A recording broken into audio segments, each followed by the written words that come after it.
SIM itu, saya itu didorong sama majikan laki-laki, ini dibenturkan ke tembok. Tampar saya sampai 3 kali. Saya pernah diguyur pun 2 kali. Jadi lagi ke kantor yang kedua kalinya.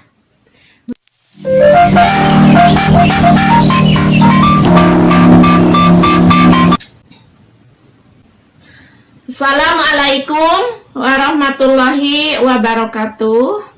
Patepang deui sareng Ambu Mutmainah TKW Arab Tea nu kawitna ti Cianjur Selatan. Apa kabar semuanya? Semoga pada sehat, bahagia, dan semangat selalu. Masih bercerita tentang Emirat ya.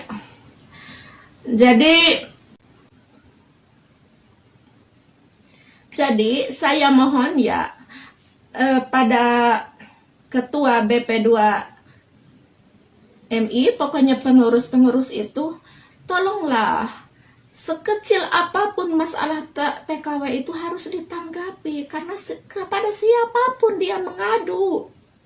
Orang Filipina cuma masalah HP gak dikasih, dia mengadu dan itu diterima pengaduannya itu, sedangkan saya sudah kasih tahu ada penyiksaan, katanya nggak apa-apa penyiksaan kalau penyiksaannya itu bukan sama saya, nggak masuk semuanya pun, akal-akal itu nggak masuk pokoknya. Saya mohon itu, kenapa Indonesia itu terkesan sekarang bukan nomor 1, kalah sama negara lain?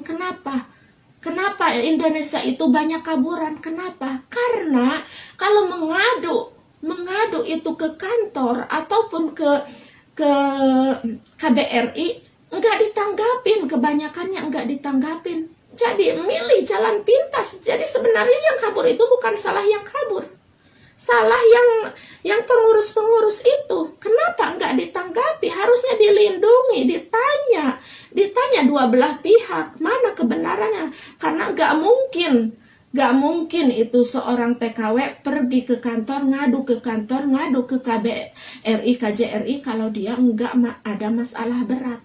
Karena kalau masalah kecil-kecil pasti dia tanggung. Karena itu sudah masalah berat. Kalau udah masalah berat nantinya kena mental. Kalau sudah kena mental, siapa yang salah? Dia juga ikut berdosa loh. Benar, ikut berdosa. Banyak orang yang dikabur-kabur sekarang tuh dia harus tanggung jawab. Karena sebenarnya dia itu enggak menanggapi kalau ada masalah. Dan saya pulang ke kantor pun malah kalau banyak katanya orang lain mas sampai dipukul-pukul, saya masih beruntung nggak dipukul. Begitu.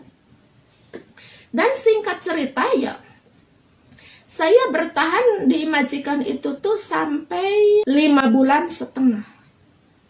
Sampai sesudah 5,5 bulan, sampai 5,5 bulan itu saya terus keluar air mata karena terus penyiksaan, sampai kadang-kadang los itu tidur tuh nggak tidur kadang-kadang.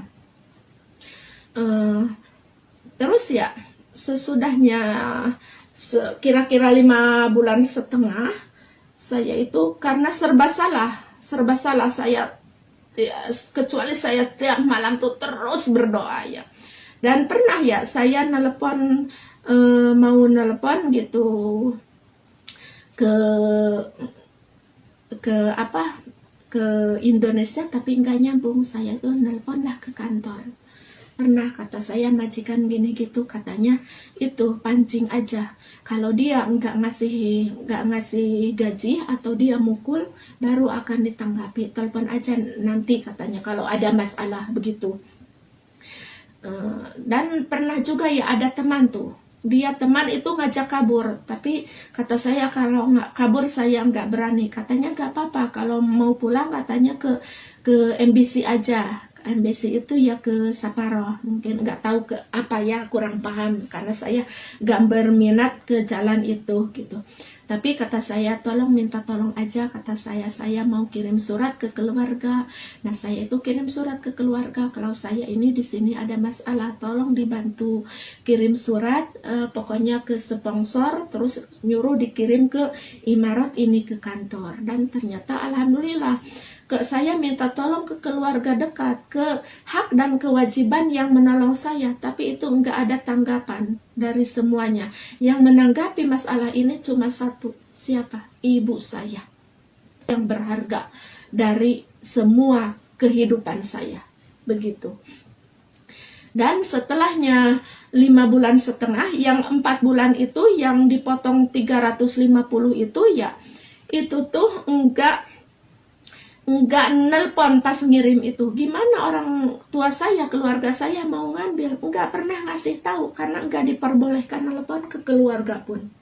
Terus setelah saya 5,5 bulan ya, itu tuh ke 5 bulan tuh belum juga dikasih gaji. Nah saya tuh malam tuh gimana?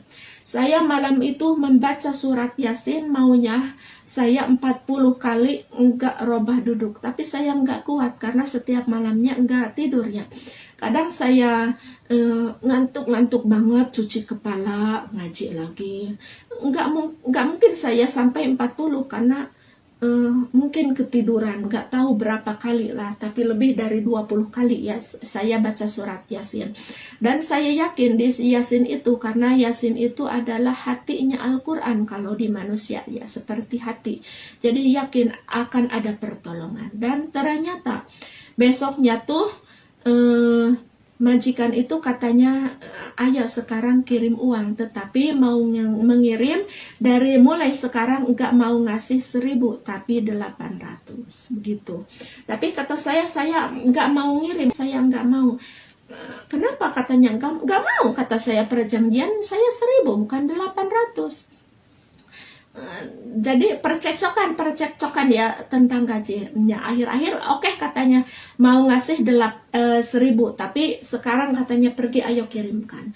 Nah pas di jalan katanya, kamu sekarang itu ke Bagala, ke warung kalau kata di kita, ke supermarket beli sabun peralatan mandi kamu tapi pakai uang saya, katanya.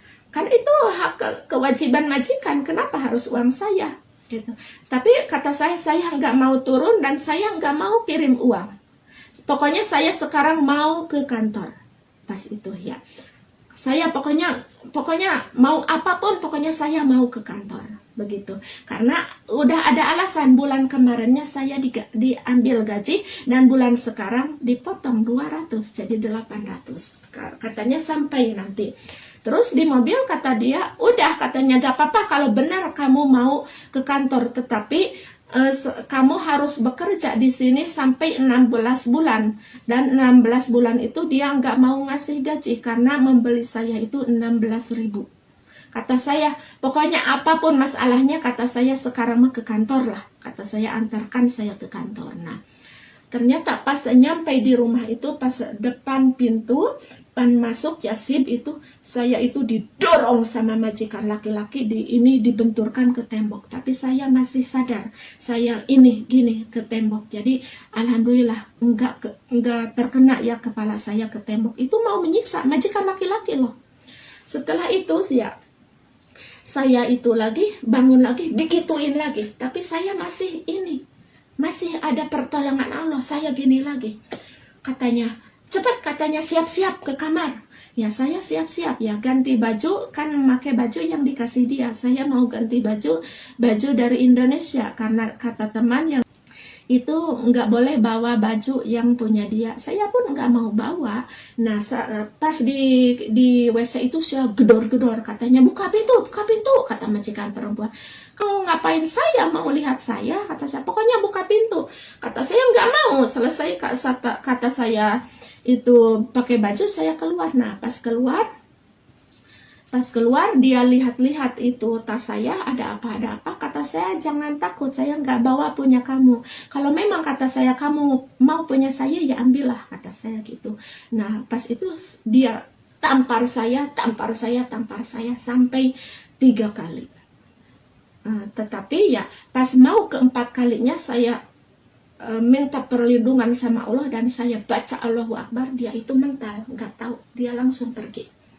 Dan sebelumnya itu pun ada penyiksaan lain, sering dengung-dengung kepala kayak gini. Saya pernah diguyur pun 2 kali. Jadi itu kuat alasan untuk saya mengadu lagi ke kantor. Dan singkat kata, pas 5 bulan setengah itu saya pergi lagi ke kantor yang kedua kalinya. Begitu untuk cerita hari ini. Gimana kantor akan menerima saya? Ikutin cerita saya ini. Yuk, terima kasih untuk semuanya. Wassalamualaikum warahmatullahi wabarakatuh. Bye-bye.